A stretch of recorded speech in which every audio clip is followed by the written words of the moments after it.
hati-hati, jangan menggadaikan kewibawaan dengan sowan kepada pelanggar hukum.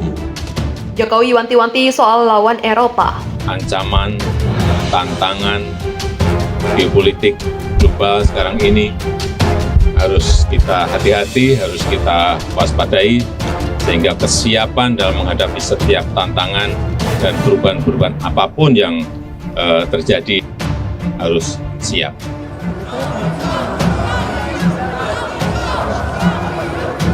Oh, saya dihina, saya dimaki-maki, difitnah, udah biasa.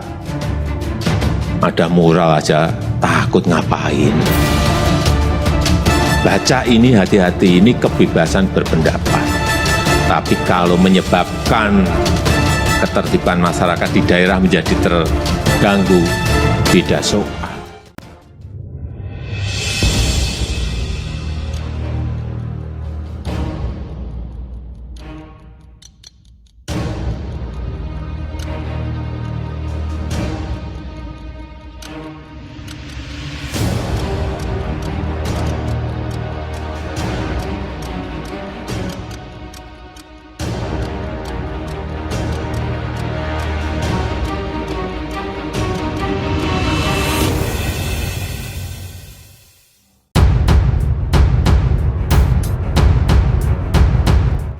Berawal dari pelarangan ekspor biji nikel, Indonesia dikeroyok di World Trade Organization.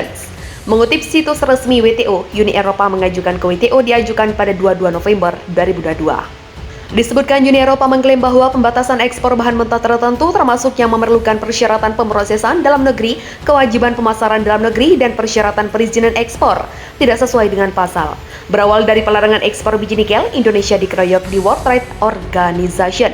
Mengutip situs resmi WTO, Uni Eropa mengajukan ke WTO diajukan pada 22 November 2022. Disebutkan Uni Eropa mengklaim bahwa pembatasan ekspor bahan mentah tertentu, termasuk yang memerlukan persyaratan pemrosesan dalam negeri, kewajiban pemasaran dalam negeri, dan persyaratan perizinan ekspor, tidak sesuai dengan pasal. Indonesia juga dituding memberikan subsidi yang dilarang atau tidak sesuai dengan pasal 3(1)(b) Perjanjian SCM. Dalam kasus ini, Indonesia tidak hanya akan menghadapi keberatan dari Uni Eropa, tapi juga negara lain yaitu Brasil, Kanada, Cina, Jepang, Korea, India, Rusia, Arab Saudi, Singapura, Turki, Ukraina, Uni Emirat Arab, dan Amerika Serikat. Presiden Joko Widodo pun tidak menunjukkan ketakutan melawan ancaman ini. Dia bertekad untuk terus maju menghadapi WTO, bahkan jika harus gagal sekalipun. Gak perlu takut, stop ekspor nikel dibawa ke WTO, gak apa-apa.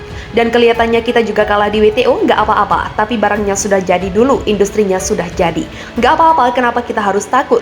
Kalau dibawa ke WTO kalah nggak apa-apa. Syukur bisa menang, kata Jokowi di Jakarta.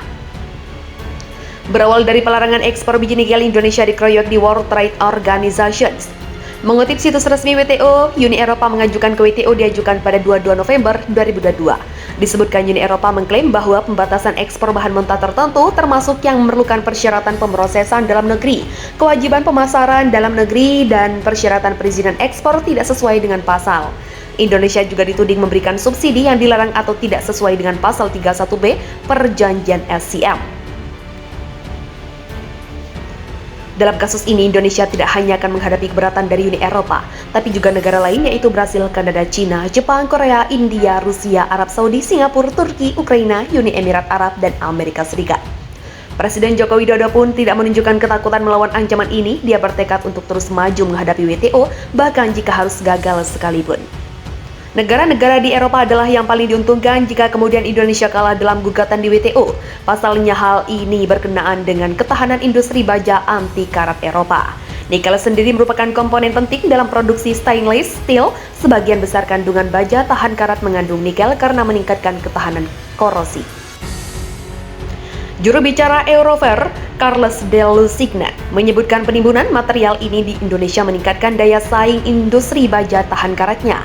Dia menduga Indonesia ingin membangun sektor baja tahan karat berorientasi ekspor dengan maksud untuk masuk ke pasar lain.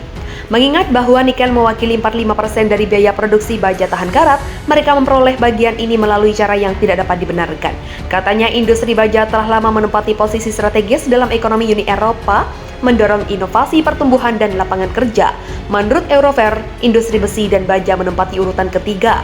Nilai produksinya dibandingkan dengan sektor lain nilainya mencapai euro 132 juta pada 2020. Adapun 5 negara anggota EU yang merupakan produsen baja terbesar adalah Jerman yang berkontribusi sebesar 25,6% dengan total produksi 35,66 juta ton dan Italia dengan produksi 20,38 juta ton atau berkontribusi 14,6% pada 2020. Kemudian di posisi ketiga adalah Prancis yang memproduksi 11,6 juta ton atau berkontribusi terhadap 8,3%. Posisi keempat dan kelima adalah Spanyol dan Polandia, masing-masing produksinya mencapai 11,14 juta ton, 8,0% dan Polandia 5,6%.